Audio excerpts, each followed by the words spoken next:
திருமண பொருத்தன்றது பார்க்கலாமா பார்க்க கூடாதா? திருமண பொருத்தம் என்பது இந்த 10 பொருத்தத்தை பார்த்து நம்ம ஏமாறப்படாது. அதை சுத்தமா ஏற கட்டிடணும். அதனால இன்னும் நாம இன்னும் வளரவே இல்லை. உண்மையில் பார்க்க போனா 53 பொருத்தம் பார்த்துட்டு இருந்த காலம் உண்டு. ஏன்னா ஃபுல்லா இது எல்லாமே இந்தியா விவசாய நாடு. அப்போ இந்த கிராமப்புறத்துல என்ன எதிர்பார்ப்பாங்கன்னாக்கா மரப்பொருத்தம் இருக்கா அப்படின்னு பார்ப்பாங்க. பால் உள்ள மரம், முள்ளுள்ள மரம், இப்படி எல்லாம் இருக்கு. இதெல்லாம் பார்த்த போது அது அந்த மரப்பொருத்தம் இல்லைன்னா அது வேணான்னு ரிஜெக்ட் பண்ணிடுவாங்க. இப்படி இருந்த காலகட்டம். இப்போ ஆடம்பரமா கல்யாணம் வர இப்ப 53 பொருத்தம் எல்லாம் பார்த்து கடைசியில 10 தசவித பொருத்தம்னு பஞ்சாங்கத்துல போட்டிருக்காங்க. தின பொருத்தம், திருமங்கல்ய பொருத்தம், சிறுதீர்க்க பொருத்தம், இதெல்லாம். ஆனா இதுல இருந்து இதனால ஒரு போயிட்டு இது இப்படி இது என்னத்தை கொடுக்க போறது நமக்கு அப்படின்னு கேட்டா யாரும் சொல்ல முடியாது. இப்ப இந்த பரிகாரத்துக்கு நீங்க என்ன காரணத்துக்காக திருமணம் பண்றீங்க? ஒரு ஜாடிக்கு ஒரு மூடி சேர்க்குறீங்க. இதான் ரூல். சார் எங்க வீட்டுல ஒரு ஜாடி இருக்கு, ஒரு மூடி பார்த்துக்கிட்டு இருக்கேன். இந்த ஜாடிக்கு இது மூடி செட் ஆகுமா? அதான பொருத்தம். அப்படி யாரும் கேட்கறது இல்ல. அது ஏன் பொருத்தம்னா என்னன்னு அர்த்தம் தெரியாமலே பொருத்தம் பாக்குறாங்க. இப்ப நம்ம அதுக்கு என்ன பதில் சொல்லணும்? இன்னைக்கு என்ன எதிர்பார்ப்போட ஒரு பெண்ணை பெற்றவங்களோ ஒரு பிள்ளையை பெற்றவங்களோ திருமணம் செய்யறாங்க? நல்லா இருக்கணும். ஒருவருக்கொருவர் மியூச்சுவல் ட்ரஸ்ட் அஃபெக்ஷன் இருக்கா இல்லையா? ஒண்ணு. அடுத்தது அவங்களுக்கு இன்னைக்கு வேலை இல்லை, வருமானம் இல்லைன்னா பொண்ணை கொடுப்பாங்களா? எதுவும் கிடையாது. அப்ப அது இருக்கா பார்க்கணும். கடைசி வரைக்கும் பஞ்சம் இல்லாம ஜீவனத்துக்கு கஷ்டப்படாம இருப்பானா? ஓரளவுக்கு நம்ம லோயர் லெவல்ல இருந்து போவோம். ஓரளவுக்கு கடைசி வரைக்கும் ஜீவனத்துக்கு கஷ்டப்படாம இருப்பானா? அதுக்கப்புறம் என்ன பார்ப்போம் அப்படின்னா, இன்னைக்கு வீட்டுக்கு வீடு எல்லாருக்குமே ஒரு நோய் இல்லாத ஆட்கள் பார்க்க முடியாது. ஏதோ ஒரு விதத்துல டெம்பரரியா அவங்களுக்கு ஒரு அஃப்ளிக்ஷன் இருக்கு. ஒரு வீட்டுல 4 பேர்னா 2 பேருக்கு இருக்கு. புரியுதா? ஏதோ ஒரு தொல்லை. அதெல்லாம் விட்டுறலாம். ஏன்னா இன்னைக்கு மெடிக்கல் சயின்ஸ் அட்வான்ஸ் ஆயிடுச்சு. அதனால அது ஒரு மேட்டர் கிடையாது. டாக்டர் சரியா போகுது. ஆனா இந்த நோய், இதுக்கு என்ன சொல்லுவாங்க? தீர்க்க கால நோய். அது permanent incapacity due to ill health அப்படின்னு சொல்லுவாங்க. அதன் மூலமா இவங்களுக்கு திருமண வாழ்வில் பிரச்சனை வராம இருக்கணும் அப்படிங்கிறத பாக்குறதுக்கு தான் அது இருக்கா பார்க்கணும். அதுக்கு அடுத்தது அவங்களுக்கு சந்ததி விருத்தி இருக்கான்னு பார்க்கணும். நான் அப்ப கூட எங்கிட்ட கேட்கறவங்களுக்கு சொல்லுவேன், நீங்க குழந்தை இருக்கான்னு ஒரு ஜாதகத்தை பார்த்து கேட்காதீங்க. சத்தான பிள்ளைய கேட்குமான்னு கேளுங்க. நீங்க என்கிட்ட என்ன கேட்குறீங்க? பொருத்தம் எத்தனை பொருத்தம் இருக்குன்னு கேட்குறீங்க, பொருத்தம் இருக்கான்னு கேட்குறீங்க. உங்களுடைய சந்தேகம் என்னென்னவெல்லாம் நிகழலாமோ இந்த பூமியில, அவனுடைய வாழ்க்கை பாதையில, அதுகளை விளக்கம் கேட்டுதான் நீங்க ஜோசியன்ட்ட போகணும். அதுக்கு பேர் தான் பொருத்தம். சார் இந்த பையன் பேர்ல எனக்கு சந்தேகம் இருக்கு சார், 3 வருஷமா கல்யாணம் ஆச்சு, போயிட்டு வந்துகிட்டு இருக்கான், எல்லாம் பண்ணிட்டு இருக்கான், இந்த பொண்ணு இவன் பொண்டாட்டிட்ட உண்மையா நடக்கிறானா இல்லையா சார், எனக்கு சந்தேகம் சார். அதுக்கு என்ன சொல்லுவீங்க? ஜாதகத்தை பார்த்தான்னு சொல்லணும். புரியுதா உங்களுக்கு? அந்த 3 வருஷமா இப்படி இருக்காங்கிறத கல்யாணம் ஆரம்பத்துல இருந்து எப்படி இருப்பாங்கிறது அவனுடைய ஜாதகம் சொல்லிடும். ஆனா நீங்க பொருத்தம் பாக்குறவ 10க்கு 9 பொருத்தம் இருக்குன்னு எழுதி கொடுத்துப்பாங்க. நீங்க என்ன ஒரு பெரிய டாக்டர் சர்டிபிகேட் கொடுத்தா மாதிரி மலை போல அந்த ஜோசியர் சொல்லிட்டாரு, பிரபல ஜோதிடர், எப்படி ஆயிடுச்சு பாருங்க, நல்லா இருக்கு. அதுவும் இன்னொரு ஜோதிடர் போனா 2 பேர் ஒப்பீனியன் கொடுத்துட்டாங்க, பண்ணிடலாம் பாங்க. பின்னாடி ஏன் பிரச்சனை வருது? ஒப்பீனியன் எத்தனை பேர்கிட்ட கேட்கலாம்? பொதுவா இந்த மாதிரி ஒப்பீனியன் கேட்கலாமா கேட்க கூடாதா? ஃபர்ஸ்ட் உங்களுக்கு ஒரு நல்ல ஜோசியன் கிடைக்கிறதுக்கே நீங்க புண்ணியம் பண்ணிருக்கணும். ஒரு நல்ல டாக்டர் கிடைக்கிறதுக்கு உங்களுக்கு புண்ணியம் பண்ணிருக்கணும். எல்லா டாக்டரும் ஒரு பேஷண்ட்டை கியூர் பண்றாங்களா? எல்லா டிசீஸையும் எல்லா வக்கீல்களும் கேஸ் ஜெயிக்கிறாங்களா? அது போலதான் ஜோசியனும். நீங்க உங்களுடைய அதுக்குதான் துருவி துருவி ஒரு ஜோசியத்தை போய் உட்காந்துட்டு அவன் சொன்னதை கேட்டு நீங்க போகக்கூடாது, நீங்க சொன்னதை அவன் சொல்லணும். என்னுடைய சந்தேகம் இது சார், உண்மையா இந்த பெண்ணை கல்யாணம் பண்ணிப்பானா, இந்த உண்மையா இந்த பையனை வச்சு குற்றம் பண்ணுவாளா அவ, இவன் பேர்ல எனக்கு சந்தேகம் வருமா, குழந்தைகள் பிறக்குமா. ஸோ இப்போ சொன்னேனே, குழந்தைகள் பிறக்கிறத பொறுத்த வரைக்கும் குழந்தைகள் இன்னைக்கு மெடிக்கல் சயின்ஸ் அட்வான்ஸ் ஆயிடுச்சு, குழந்தைகள் கொடுத்துருவாங்க டாக்டர்ஸ். புரியுதா உங்களுக்கு? போனோன்னே உனக்கு என்னையா, சரி நான் 3 முட்டை வச்சு தரேன், உனக்கு ட்வின்ஸா பிறக்கும் போன்றுவாங்க. இதெல்லாம் நீங்க நடந்துட்டு பார்த்துட்டு வரோம். அதனால டாக்டர்கிட்ட கொடுத்துடலாம். அதை சத்தான பிள்ளைய அவங்க கொடுக்க முடியாது. ஒரு நீதிமானாகவோ, ஒரு தேசத்துக்கு உண்மையா இருக்கக்கூடியதாகவோ, ஒரு குடும்பத்துக்கு பொறுப்புள்ள ஒரு குழந்தையோ டாக்டரால் கொடுக்க முடியாது. ஒரு ஜோசியக்காரன் ஒருத்தன் தான் கொடுக்க முடியும். உங்க பொறுத்தவரை 5 நிமிடத்தில் வாழ்க்கையை சொல்லிடுவீங்களா? 5 நிமிஷத்துல தாராளமா சொல்லலாம், தாராளமா சொல்லலாம். அதாவது நடந்தது, நடக்க போறது எல்லாத்தையும் சொல்லலாமே. அதுதானே ஜோசியம், அதுதானே ஜாதகம். ஒரு தடவை தான் இவனுக்கு வாழ்க்கையில கல்யாணம் அப்படின்னா சொல்லிவிடலாம். இவருக்கு 2ஆம் தாரம், இவருக்கு 2ஆம் தாரம் பகிரங்கமா உண்டு, சிலதுக்கு மூடகமா உண்டு அப்படிங்கறது சொல்லலாம். அதான் கீப் பண்ணுவாங்கல்ல. ஆமா, அது நம்ம என்ன சொல்லுவோம் அப்படி சொன்னா, அது நாம அது ஒரு குறையா சொல்லக்கூடாது. அது எப்படி பார்க்கணும், இவனுடைய நடவடிக்கையால் அந்த மனைவிக்கு அல்லது கணவனுக்கு உயிருக்கோ உடமைக்கோ ஆபத்து ஏற்படுமானால் அதை பகிரங்கமா சொல்லி கட் பண்றதுக்கு உண்டான முயற்சிகள்ல ஈடுபடலாம். இல்லாது இன்னைக்கு மாடர்ன் டேஸ்ல இதெல்லாம் ஒரு சகஜமா போகும். காலப்போக்கில் அவன் அங்கே டிரான்ஸ்ஃபர் ஆகிடும், அவன் இங்கே டிரான்ஸ்ஃபர் ஆகிடும், இப்போ மறந்து போயிடும்னா விட்டுடலாம். இப்போ புரிஞ்சுக்கிட்டா? அப்போ மெயின் எய்ம் என்ன, ஒருத்தருடைய நடவடிக்கையினால எதிராளியோட உடைமைக்கோ உயிருக்கோ ஆபத்து வரக்கூடாது. அது வரைக்கும் இக்னோர் பண்ணிடலாம், அதுவும் கடந்து போகும் அப்படின்னு போயிடலாம். ஐயா, இப்போ ஒருத்தர் சொல்ல முடியுங்களா, இத்தனை ஆண்டுகள் இவங்க தம்பதியா ஒற்றுமையா இருப்பாங்க, சண்டை போடாம யாராவது ஒரு தம்பதியா இருக்காங்களா? இந்த உலகத்துல கிடையாது. இறைவன் இறைவிக்கே சண்டை வந்திருக்கு. அதனால வாழ்க்கை என்பது மேடு பள்ளம் நிறைஞ்சதுதான். இன்பமும் உண்டு, துன்பமும் உண்டு. சிலது சகஜம், சிலது ஏற்றுக்கொள்ளலாம். இதனால் ஒரு விபரீதமான முடிவுகளை 2 பேரும் எடுக்கக்கூடாத வகையில அதை நம்ம ஏத்துக்கலாம். ஏன் அப்படின்னா, நாளைக்கு இப்படி போயிட்டு நடந்துட்டே இருக்கிற பொழுது கடைசியில குழந்தைகள் என்ன பண்ணா, குழந்தைகள் பிறந்துடும். குழந்தைகள் பிறந்து அதனுடைய மேன்மைக்கா இருக்கிற போது இவங்க சிலது விட்டு கொடுத்துருவாங்க. நான் எப்படியோ முடிவு எடுப்பேன், நான் குழந்தைகளுக்காக பாக்குறேன்னு சொல்றவங்க உண்டு. அப்புறம் அப்படியே இருந்து வெளிநாட்டு படிப்பு மற்ற படிப்பு இப்படி எல்லாம் போற போது இவங்களுக்கு பழச மறந்துடுவாங்க. கடைசி வரைக்கும் ஒற்றுமையா ஆம்படை ஆம்பட்டாட்டியா தான் இருப்பாங்க. ஆனா எளியும் புண்ணியமா தான் இருப்பாங்க. இதுலயே குழந்தைகள் பிறந்துருச்சு, குழந்தைகள் வளர்ந்துருச்சு, அதுக்கு படிப்பு போக்குவரத்துனா அதுல ஒரு ஆனந்தம் கிடைச்சு போயிருது 2 பேரும். அந்த 2 குழந்தைகளையும் இவங்களை பிரிய விடாம பாத்துக்கிறது, அந்த அமைப்பு பாக்குறது அவங்க பாதுகாக்கல. ஐயா, விதி முடிஞ்சிருக்குன்றாங்க, விதின்னு ஒண்ணு இருக்கா? நிச்சயமா இருக்கு. ஊழியர் பெருவழி யாவல மற்றது சுழினும் தான் முன்தூரும்னு அதான் சொன்னார் திருவள்ளுவர். முருகா, ஊழ யாரும் வெல்லவே முடியாது. ஒரு அளவுக்கு வேணுமானா அதை மதியால் வெல்லலாம். அதான் சொல்றார், ஊழையும் உப்பக்கம் காண்பர் உழைவின்றி தாழாது உயற்றுபவர் அப்படின்னு திருவள்ளுவர். ஊழ் என்னும் விதியை உன்னால மாற்ற முடியாது, வேணுமானா கொஞ்சம் திருத்தி அமைச்சுக்கலாம் அப்படின்னாரு. இதுக்கெல்லாம் புராண சான்றுகள்லாம் நிறைய இருக்கு. ஐயா, இப்போ ஒரு மனிதன் யார் உலகத்துல சந்தோஷமா வாழ்றவன்? இறைவனை தவிர வேற யாரும் கிடையாது. தன்னிறைவு காண்பவன் போதும் என்ற மனம் உள்ளவன் தான் இருக்க முடியும். இன்னைக்கு பகவான் இது கொடுத்தாரா, இதுதான் இன்னைக்கு இவ்வளவு கிடைச்சிருக்கா, போதும், அதை வச்சு இருக்கிறவன் தான் சந்தோஷமா இருக்க முடியும்.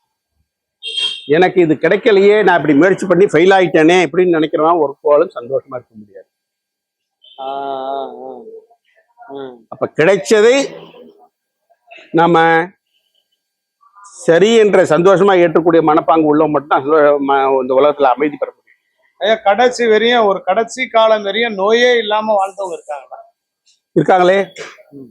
இன்னைக்கு என்னுடைய மாமனார் காலமாயிட்டாரு, 96 வயசு. புரியுதா? கடைசி வரைக்கும் அவர் யாருக்கும் துன்பம் கொடுக்கல, ஒரு பென்ஷனர். புரியுதா? அதனால முடிஞ்ச மட்டும் ப்ரேயர் பண்ணுவாரு, அதை பண்ணுவாரு, வீட்டோட இருப்பாரு. இருக்காரு, 96 வயசு, இன்னைக்கு காலமாயிட்டாரு. அதனால அவருக்கு இது வரைக்கும் டாக்டரை போய் பார்த்தது கிடையாது. ஐயா, இந்த கோயிலுக்கு போனா எனக்கு எல்லாம் சரியாயிடும் அப்படின்னு பரிகாரம் எழுதி கொடுக்குறாங்க. எந்த கோயிலுக்கு போனாலும் கேரண்டி கிடையாது. இப்ப ஒரு ஒரு அப்படியானாக்க வேற ஆபத்துகள்ல இருந்து எவ்வளவு பேர் தப்பிச்சிருப்பாங்களே. புரியுதா? 3 குடும்பம் திருப்பதி போயிட்டு, திருப்பதி போறது ஒரு எக்ஸாம்பிள், ஏதோ ஒரு எதிர்பார்ப்போட போறது. ஒரு குடும்பத்துக்கு மட்டும் நல்லது நடக்குது, பாக்கி 2 பேருக்கு எத்தனை நேரம் போனாலும் நடக்க மாட்டேங்குது. அப்ப அப்படி சொல்லலாமா? தெய்வம் இல்லைன்னு சொல்லிட முடியுமா? தெய்வம் இருக்கிறதே. நாத்தியம் பேசுறவர்களுக்கும் இந்த பகவான் கூடவே இருக்கார். நம்மால் உணர்ந்து கொள்ள முடியவில்லை, நம்மால் புரிந்து கொள்ள முடியவில்லை. இதான் கணக்கு. இறைவன் உண்டு உண்டு. ஐயா, இப்ப நீங்களும் நானும் சந்திக்கிறது கூட எழுதப்பட்டதுதான். நிச்சயமா. ஏன்னா மேன் இஸ் சோசியல் அனிமல். ஒருத்தர கொண்டது ஒருத்தர் மேன்மை அடைய முடியும். அது appointed things will happen only at appointed time. அந்த டைம் உங்களை சந்திக்கிறதுக்கு ஏதாவது நேரங்கள் உண்டா, காலங்கள் உண்டா? நேரங்காலம் அப்படின்னு கிடையாது. ஒரு ஜோசியனுக்கு எப்பவுமே அவன் ஏகாந்தமா இருக்கணும். அவன் பணம்னு அலையப்படாது. அவன் கடன்ல இருக்கப்படாது. அவன் வாக்குவாதம் பண்றவனா இருக்கப்படாது. யாருக்கிட்டயுமே இரக்க மனசோட பண்ணக்கூடிய சுபாவம் உள்ளவனா இருக்கணும். என்னப்பா, சரி கொண்டா அப்படின்னு சொல்லிட்டு, இந்த ப்ராப்ளம் உனக்கு நீயா ஏற்படுத்தின்றது, நீ உன் மனசை மாத்திட்டு இடத்தையும் மாத்திட்டு போனீங்கன்னா உன்னுடைய வாழ்வு பிரகாசமா இருக்கும். நீ இப்படிதான் இருப்பேன்னு இருந்தேனாக்கா அது தொடர்ந்து அப்படியே தான் இருக்கும்.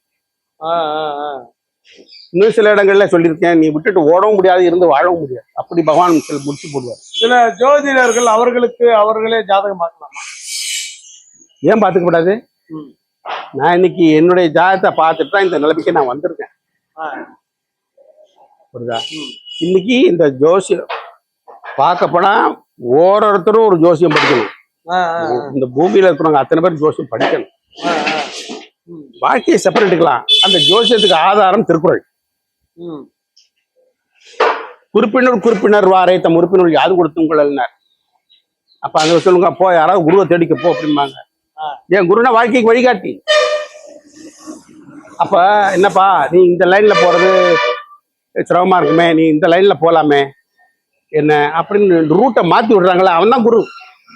குருன்னா அங்கே இல்ல வந்து வேஷம் போட்டுக்கிட்டு அப்படிலாம் இல்லை. புரியுதா? அவன் எதே அவன் அனுபவஸ்தனா இருக்கணும், ஞானவானா இருக்கணும், இரக்க சிந்தனை சுபாவம் உள்ளவனா இருக்கணும். அவன் அவன் இப்போ சொல்லும்போது அவன் மனசுல உதிக்கிறது, இவனுடைய பிரச்சனையை முன்வைக்கிற பொழுது அதுக்கு அவன் ஐடியா சொல்லித்தரானே, அவன் தான் குரு. குரு எந்த ரூபத்திலையும் வரலாம், ஒரு ஆட்டோக்காரனாவும் இருக்கலாம். ஐயா, இப்ப ஜாதகத்தை எந்தெந்த காலகட்டங்கள்ல பார்க்கணும்?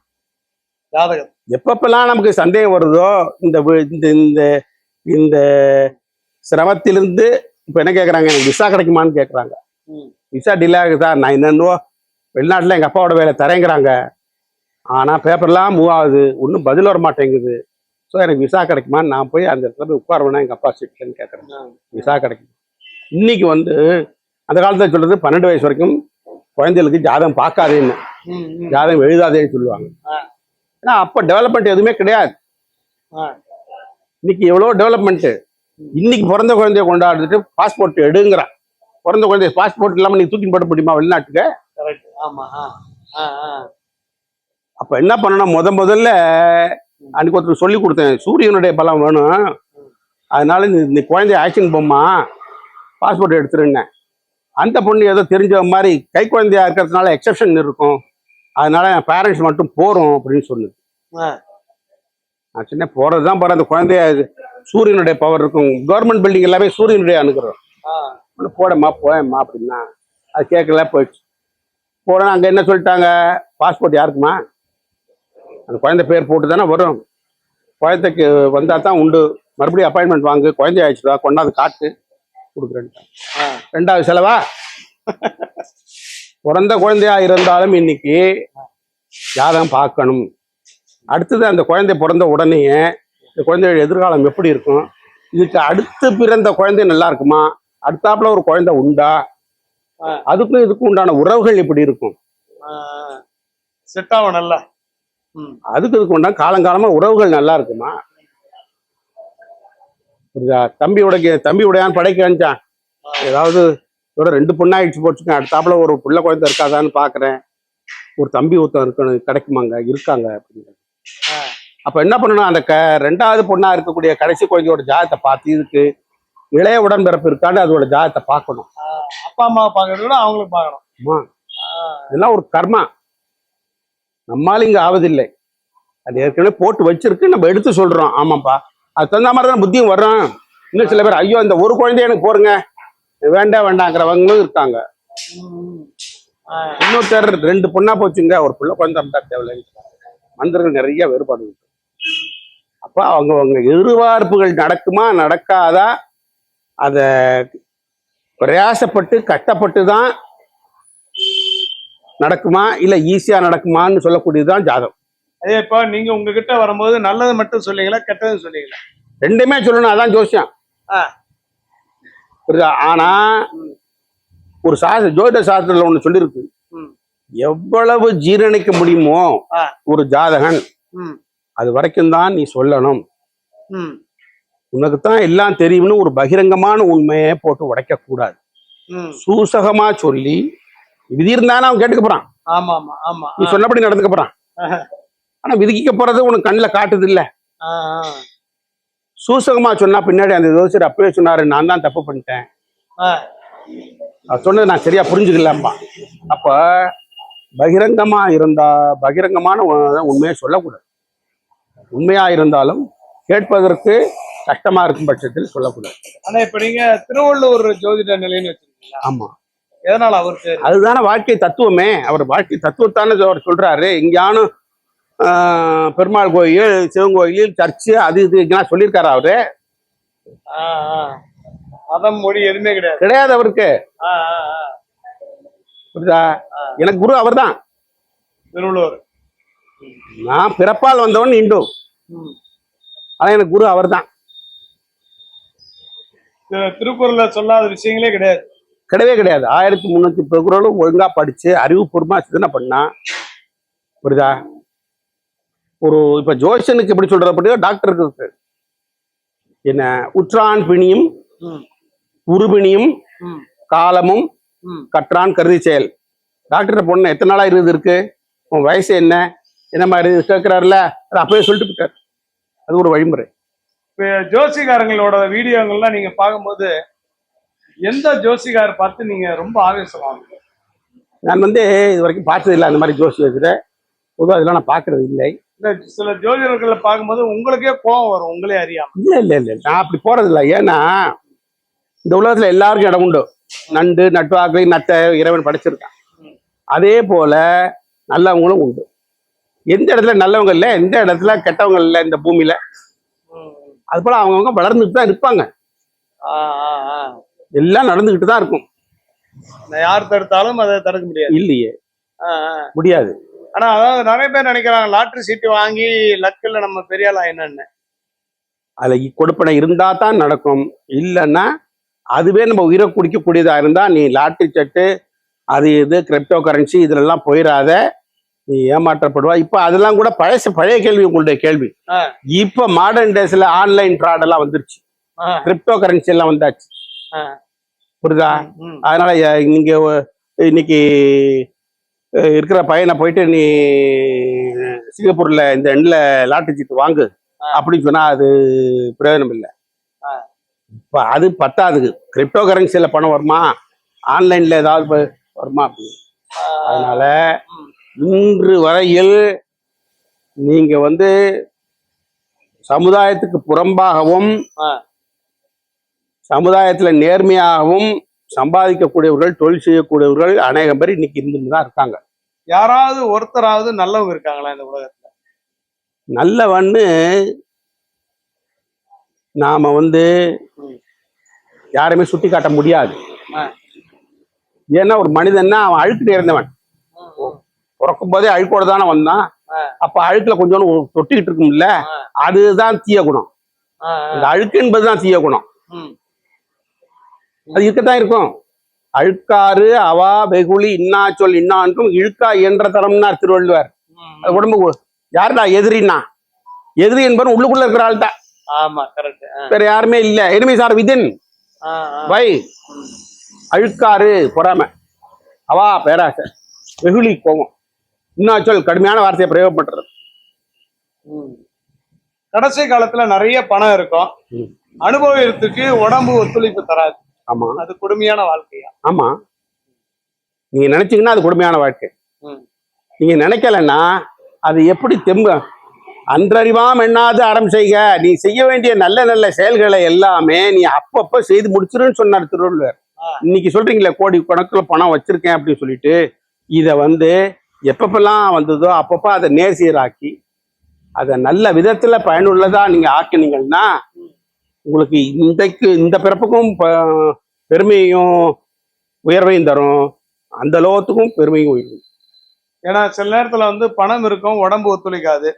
சில பேருக்கு உடம்பு ஒத்துழைக்கும், பணம் இருக்காது. ஆமா, அதுக்காக தான் குழந்தையிலேருந்தே அந்த பருவத்திலேருந்தே அதெல்லாம் நீதி போதனைகள்லாம் சொல்லி வளர்க்கறது. நாளைக்கு இப்படி ஏற்படலாம், இன்னைக்கு நான் நல்லா இருக்கேன்னு நினைக்காத, இன்னைக்கு வெயில் புள்ள அடிக்குதுன்னு நினைக்காத, நாளைக்கு மழை வரும். ஏன் இயற்கை தான் நம்ம கத்துக் கொடுக்குது. இன்னைக்கு வெயில்னா நாளைக்கு மழை உண்டு. ஆனா இப்ப யாருடைய வாழ்க்கையும் யாரும் தீர்மானிக்க முடியுமா? முடியாது. ஏன்னா ஏற்கனவே தீர்மானிக்கப்பட்டு அனுப்பப்பட்டாச்சு. புரியுதா? அதுல கொஞ்சம் இப்ப நான் இந்த இடத்துலதான் வாழ்ந்தாகணும், இந்த இடம் தான் எனக்கு சொந்தம், நான் இன்னொரு இடத்துல போய் இருக்க முடியாது. இதுக்குள்ள இருக்கிறத இந்த காரை வேணா அந்த பக்கம் திருப்பி வச்சுட்டு நான் இங்க இருந்துக்கலாம். இப்படி ஏதோ பண்ணிக்கலாம், விதிக்கப்பட்டது இதுதானே, இதுக்கு மேல இல்ல. சோ யாருடைய வாழ்க்கையும் யாரால மாற்ற முடியாது. சிலது எப்படின்னா, மோட்டார் பைக்ல போறதுனால கன்வீனியன்டா இருக்கும், பேண்ட் மாட்டிட்டு போன்னு சொல்லி தரலாம். இல்ல எனக்கு வேட்டி தான், எனக்கு சௌரியான வேட்டி தான் இது வரைக்கும் பழக்கம்னா உன்னுடைய இப்படிதான் பண்ணிக்கலாம். ஆனா தூரத்துல வெளியில போகணும் இல்ல, அது விதிக்கப்பட்டது. எல்லாமே விதிக்கப்பட்டது, எல்லாமே ப்ரீ டிட்டர்மைன்ட். இப்போ பிறப்பு ஆரம்பிச்ச வகுத்தான் வகுத்த வகையெல்லாம் கோடி தோத்தாருக்கும் தூய்த்தல இருக்கு. அவன் எழுதி அனுப்பிச்சுட்டான். அது இப்ப சொன்னீங்களே கோடி, அவருடைய கட்டி போட்டு வச்சிருந்தா கூட நீ எப்படி எல்லாம் அதை செலவு பண்ணணும்னு இருந்தா தான் நீ பண்ண முடியும். அதுக்கு புத்தி ஒத்துழைக்கணும், அந்த புத்தி ஆண்டவன் கொடுக்கணும். நிறைய கோடீஸ்வரங்க ஆடம்பரமா கல்யாணம் பண்றவங்க பார்த்துட்டு சில பேர் சொல்றாங்க, இந்த பணத்தை ஏழைங்களுக்கு கொடுத்துருக்கலாம்ல அப்படின்னு. அது செய்யறதுக்கும் அவருக்கு ஜாதகத்துல இடம் இருக்கணும்ல. நான் இப்படிதான் அழியணும், ஒருத்தனுக்கு ஒண்ணு செய்யப்படாது, நான் கடைசி வரைக்கும் இப்படியே இருந்துட்டு பார்த்து என்கிட்ட இப்படியே போகணும்னா அவருக்கு எழுதியிருக்கும். அதான் சனி, அதான் கர்மி. சனிக்கு பேர் கர்மின்னு பேர், கஞ்சன்னு பேர். அது இந்த மாதிரி சனி கெட்டு போய் அமைஞ்சிருக்கும் அவருடைய ஜாதகத்துல. அதனால அதான் இந்த உலகம் பெர்மனன்ட், அதான் நான் இருக்க போறேன் அப்படின்ற ஒரு இமேஜ் ஃபார்ம் ஆயிருக்கும். இதெல்லாம் ஒரு அறியாமை, அது பேர்ல தப்பு இல்ல. ஒரு மரணம் வீட்டுல நிகழ்ந்தா கொஞ்சம் எல்லாருக்கும் பயம் இருக்குமா எப்படிங்க? இந்த பயம்ங்கிறது மரணம்ங்கிறது எல்லாருக்குமே நிகழப்போற ஒன்றுதான். கொரோனா மாதிரி தான், நமக்கு வராதுன்னு நினைச்சுக்க முடியாது. ஏத்தோட்டுக்காரனுக்கு வந்தா நமக்கு வரணும் இல்லை, நமக்கு வராது, உடம்பு ஸ்ட்ராங்கா இருக்குன்னு சொல்லிக்கலாம். மரணம் இல்லா பெருநிலையை அடையணுங்கிறது தான் எல்லா மதமும் சொல்றது. மரணம் இல்லா பேரின்ப வாழ்வு, மரணம் இல்லா பேரின்ப வாழ்வுன்னு அதுக்காக தான் வச்சிருக்கு. அது இல்லாம ஆக்கிக்கணும். அப்போ முதல்ல பொருட்பற்று குறையணும். நம்மளுடைய என்ன சொல்றான், அறம் பொருள் இன்பம் வீடு. அறவழியில் பொருள் ஈட்டி இன்பத்தை தூய்த்து இறுதியில் வீடு பேர் பெறணும். இதான் நம்ம ஜென்மா எடுத்த நோக்கம். அப்ப அவனுக்கு மரணமே கிடையாது. புரியுதா? இவருக்கு எந்த கெட்ட பழக்கம் இல்லை அப்படின்னு ஒருத்தர் சொல்றாங்கன்னு வச்சுங்களா, அவன் உண்மையான மனிதனா, மனிதன் இல்லையா? அதாவது கெட்ட பழக்கம் நீங்க எப்படி ஐடென்டிஃபை பண்ண முடியும் ஒருத்தருடைய பழக்கத்தை? தண்ணி அடிக்கிறான், சிகரெட் பிடிக்கிறான். அது அவனை தானே அவன் அழிச்சுக்கிறான். அது பேர் கெட்ட வழக்கமா? அது ஆ. அரசாங்கமே விற்குது இல்ல. ம். தா சாப்பிடு, தா சாப்பிடு. இன்னும் வரப்போகுது. 1 வாங்கினா 1 ஆஃபர் ஃப்ரீ, பை 1 2 get 1 எல்லாம் வரப்போகுது. ஆ, அப்ப அதை வச்சு இப்படி தீர்மானம் பண்ண முடியும். அவன்கிட்ட நல்ல குணம் இருக்கும். ஏதோ ஒரு இது அந்த அதுக்கு அடிமை ஆயிட்டா அது உடம்ப அப்படி உடம்பு மனசு ரெண்டும் சேர்ந்து அவனை பாடாப்படுத்துதே தவிர. இல்ல பொண்ணு வீட்டுல கூட கேக்குறாங்களா பையனுக்கு ஏதாவது கெட்ட பழங்குதான்? சரி, கெட்ட பழக்கம் எப்போ வேணா வரலாமே. ஆ. எந்த வயசுலயும் வரலாம். ம். புரியுதா? ம். பேப்பர்ல படிக்கலையா? 70 வயசு பையன் பெரியவர் ஒரு 13 வயசு பொண்ணை கேட்டுட்டாருன்னு வரலையா? வருது. அப்ப 65 69 வரைக்கும் நல்லதானே இருந்தாரு. ஆ, ஆ, ஆ. இல்லைன்னா இன்னொன்னு கூட சொல்லலாம், அவருடைய கிரகநிலை அன்னைக்குதான் அவர் மாட்ட வச்சிருக்கு. ஆ, ஆ. கிரகநிலை. ம். இப்ப சமுதாய குற்றங்கள் எப்பவுமே நேர்ந்துட்டு தான் இருக்கும் இந்த பூமியில. ஆமா. ஆ. அது கூட இறைவனுடைய படைப்பு தான். அது எல்லாருமே தேர்ந்தெடுத்துக்கிறது இல்லையே. கள்ளச்சாராயம் யாரு விட்டா? ம். நீங்கள் நானுமா போய் அதில் ஈடுபடுவோம்? கிடையாது. பட்டோம். ம். நமக்கு அந்த வாய்ப்பு இல்லை, நமக்கு தேவையும் இல்லை, அதனால ஒதுங்கி இருக்கும். ஆ, ஆ. அவன் அங்கேயே பிறந்து வளர்ந்து அதுக்குள்ளேயே வளர்ந்ததுனால அதுலயே மோகம், அதனால போனாங்க. சில பேர் பெண்ணால் அழிவாங்க, சில பேர் வந்து மதுவால அழிவாங்க. ஆமா. எதுங்க ஐயா இருக்கிறதுலே கொடூரமான பாவம்? இது வந்து ரெண்டுமே மோசம்தான். புரியுதா? ம். அதனால அதெல்லாம் அப்பப்போ கொஞ்சம் அதான் சொன்னேன், அவங்களுக்கு ஒரு சுய அறிவு கிடைச்சிருச்சுன்னு சொன்னா எல்லாத்தையுமே விட்டுடலாம், நல்லவனாயிடும். இல்ல ஒருத்தனுக்கு வாய்ப்பு கிடைக்குதுன்றதுக்காக தப்பு பண்றான். ம். அப்ப அவனுக்கு அது வந்து விதிக்கப்பட்டதா? அதனாலதான் அவன் போய் தப்பு பண்றான். ஆனா கடவுள் ஆசையும் தூண்டிடுறாரு, நீங்க எல்லாத்தையும் கொடுத்துடுறாரு. அப்ப ஆமா. கடவுள் தானே குற்றம் சொல்லுவான். இந்த பூலோகத்துல எல்லாம் ஃப்ரீயா கிடைக்கும். ஆ, ஆ. இங்க தாய்லாந்து இந்த மாதிரி எல்லா இடத்துக்கும் போனீங்கன்னா எல்லாம் உங்களுக்கு ஃப்ரீயா கிடைக்கும். அலவுடு. அதே வேணா இங்க டாஸ்மாக்ல எவ்வளவு வேணா வாங்கி சாப்பிடலாம். அது கவர்மெண்ட் ரெஸ்ட்ரிக்ஷன் கிடையாது. சாப்பிட்டு வீணா போனது யாரு? நம்ம தான். அவ்வளவுதான். சரி ஐயா, மகிழ்ச்சி ஐயா. உங்களோட பதிவு வந்து மக்களுக்கு யூஸ்ஃபுல்லா இருக்கும். ஏன்னா ஒரு விழிப்புணர்வுக்காக தான் இந்த பதிவை எடுத்தோம்.